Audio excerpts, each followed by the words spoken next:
आपका क्वेश्चन क्या कहता है, two small spherical balls each carrying a charge q = 10 microcoulomb are suspended by two insulating threads of equal length 1 meter each from a point fixed in the ceiling. It is found that in equilibrium threads are separated by an angle 60 degree between them as shown in the figure. What is the tension in the threads?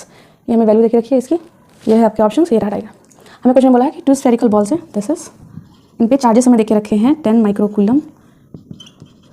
Charges क्या है, positive, ठीक है, 10 microcoulomb positive है, ठीक है। इनके बीच का जो एंगल क्या है 60 डिग्री देके रखा है, और इन द थ्रेड्स जिससे कनेक्टेड है दैट इज लेंथ क्या देके रखी है इनकी 1 मीटर, और इसकी भी हमें देके रखी है 1 मीटर। हमें पूछा है इस थ्रेड पे जो टेंशन लग रही है, ये बॉडी से टेंशन कहाँ लगी है, away from the body, that is इस डायरेक्शन में टेंशन। इस क्वेश्चन में हमें इस टेंशन की वैल्यू पूछी है। जब ये जो हमारे जो दो स्फेरिकल बॉल्स है वो क्या है, इक्विलिब्रियम में है, उस कंडीशन में हमें इस टेंशन की वैल्यू पूछी है। ओके, आप लोग को पता है इस स्फेरिकल जो बॉल है इसका कुछ मास होगा, उसकी वजह से जो ग्रेविटेशन फोर्स कहाँ लगेगी, डाउनवर्ड। इसका आपको पता है, दैट इज फोर्स निकलता है, दैट इज mg। अब इन दोनों चार्जेस की वजह से पॉजिटिव सेम चार्जेस है तो रिपल्शन फोर्स लग रही होगी, रुकी हुई चार्जेस है, देखो इलेक्ट्रोस्टैटिक फोर्स लग रही होगी, कहाँ लगेगी, अगर हम इस पॉइंट को लेते हैं तो इस पर लग रही होगी, इस डायरेक्शन में इलेक्ट्रोस्टैटिक फोर्स, ठीक है। अब हम इन दोनों के बीच का डिस्टेंस को अभी के लिए मान लेते हैं r, ठीक है। अब हमें पूछा इस टेंशन को निकालना है, तो हम क्या करेंगे, इसका कॉम्पोनेंट्स निकालेंगे, ठीक है। इसका कॉम्पोनेंट इस डायरेक्शन में जाएगा और इसका कॉम्पोनेंट हमारा इस डायरेक्शन में। जो कॉम्पोनेंट इस डायरेक्शन में होगा वो इसको बैलेंस करेगा, और जो इसका कॉम्पोनेंट इस डायरेक्शन में आएगा वो इसको बैलेंस करेगा, इलेक्ट्रोस्टैटिक फोर्स को। तभी ये हमारा जो है वो इक्विलिब्रियम होगा। सेम फोर्सेस यहाँ पे भी एक्ट करेंगे, सेम उसी तरह ये भी हम सॉल्व करेंगे, हम इसके लिए सॉल्व करते हैं, ठीक है। अब हमें चाहिए एंगल, ठीक है, तो हम क्या करेंगे 60 डिग्री को डिवाइड करेंगे इक्वली, तो हमारा क्या करेगा, डिस्टेंस को भी इक्वली डिवाइड करेगा, और ये एंगल क्या हो जाएगा हमारा 30 डिग्री, और ये एंगल हमारा क्या हो जाएगा 30 डिग्री। अब यहाँ से हम देख सकते हैं ये और ये लाइन पैरेलल है, इनको कनेक्ट कर रही है ये वाली लाइन, तो आप लोग को पता है ये वाली एंगल और ये वाली एंगल इक्वल हो जाएंगे, यानी कि ये वाला जो एंगल हमारा कितना हो जाएगा 30 डिग्री। यानी कि अब इसका जो कंपोनेंट टेंशन का इस साइड आएगा वो बैलेंस करेगा इस mg को, और इसका जो कंपोनेंट आएगा t cos थीटा, इधर में जाएगा हमारा t cos थीटा, इधर में कंपोनेंट आएगा that is t sin theta. Angle क्या देख रखा है 30 डिग्री, तो यहाँ पर लिफ्ट करेंगे 30 डिग्री से, ठीक है। अब ये वाला जो कंपोनेंट है वो इसको बैलेंस कर रहा है, ये वाला कंपोनेंट है इलेक्ट्रोस्टैटिक फोर्स को बैलेंस कर रहा है। अब हमें निकाला टेंशन की वैल्यू, अगर हम इसको यूज़ करते हैं तो हम टेंशन की वैल्यू नहीं निकाल पाएंगे, क्योंकि हमें मास हमें देके क्वेश्चन में नहीं रखा है, इसलिए हम इस इक्वेशन को इक्वेट करेंगे और टेंशन की वैल्यू निकालेंगे। देखो tension t sin 30 degree equals to electrostatic force. अब आप लोग को फोर्स निकालना, इस पर कितनी फोर्स लग रही होगी इस चार्ज की वजह से आप लोग को निकालना आता है। फोर्स का फॉर्मूला आप लोग को पता है, that is k q1 q2 divide by r square, k is coulomb constant, q1 q2 are charges and r is the distance between two charges. अब ये जो k है आप लोग को पता है, इसको ऐसे भी रिप्रेजेंट कर सकते हैं, that is 1/4 pi epsilon not, जिसकी वैल्यू हमें क्वेश्चन में देके रखी है इतनी।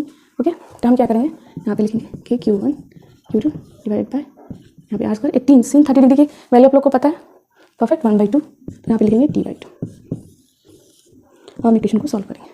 तो यहाँ से हमारा है t/2, k की वैल्यू देके रखी है हमारी 9 × 10 की पावर 9, और चार्जेस हमें देखे रखा है दैट इज 10 माइक्रोकूलम, ये भी ये दोनों के चार्जेस क्या है सेम है, तो हम इसको लिख सकते हैं दैट इज माइक्रोकूलम है तो कूलम में करना नहीं भूलेंगे, दैट इज 10 × 10 की पावर -6, दोनों चार्जेस हमें तुम स्क्वायर लेते हैं, ठीक है, डिवाइडेड बाय डिस्टेंस इन दोनों चार्जेस के बीच का, ये जो कि हम क्वेश्चन में नहीं दिया है, हमें लेते के रखा है लेंथ इन थ्रेड्स का, इसका नहीं।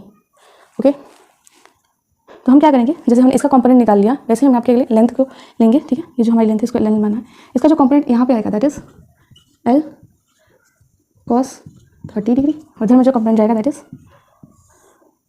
l sin 30 degree.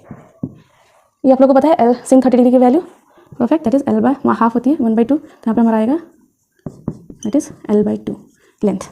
ये जो लेंथ है वो किसकी इक्वल है, इसके, इसको हमने जो डिवाइड किया है परपेंडिकुलर यहाँ पे डिवाइड हुआ है, तो इसकी जो लेंथ आएगा और ये लेंथ सेम आएगी, तो हमने इसका निकाल लिया तो इसका भी लेंथ सेम आएगा, तो दोनों को ऐड कर देंगे तो हमें दोनों चार्जेस के बीच का डिस्टेंस मिल जाएगा।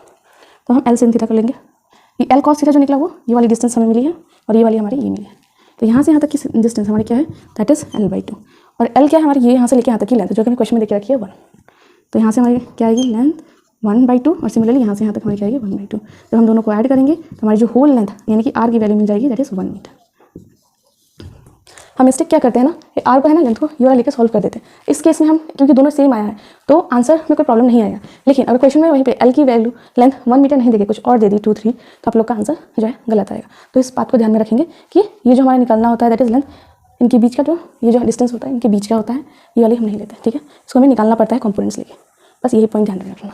हम क्या करेंगे यहाँ पे रखेंगे, यहाँ पे 1 का स्क्वायर होगा तो 1 ही आएगा, तो हम इसको यहाँ से हटा देते हैं, ठीक है, हमें मिल जाएगा, देखो यहाँ पे हमने स्क्वायर किया है तो इसको फिर 1 का ही स्क्वायर है तो कोई प्रॉब्लम नहीं है हमारी, तो इसको हटा सकते हैं। यहाँ से मिला हमारा t/2, तो यहाँ से हमारा क्या आएगा, देखो यहाँ पे 2 से डिवाइडेड है तो इधर में जाएगा तो इंटू आ जाएगा। तो टेंशन दैट इज 18 इंटू 10 की पावर 9, ये 10 है इंटू 10 की पावर, हमारा अंदर में क्या आएगा दैट इज 10 की पावर -5 लिख सकते हैं, इसका स्क्वायर, तो हमारा आएगा 18 इंटू 10 की पावर 9 इंटू इसका स्क्वायर होगा 30 10 की पावर -10, 10 की पावर 9 कट जाएगा तो हमारा 18 इंटू 10 की पावर -1 आएगा। इसको हम ऐसे भी रिप्रेजेंट कर सकते हैं 18/10, इसको हम सॉल्व करेंगे तो हमारा टेंशन की वैल्यू मिलेगी दैट इज 1.8 न्यूटन। हम ऑप्शंस देखेंगे, हम लोग का आंसर हो जाएगा बी।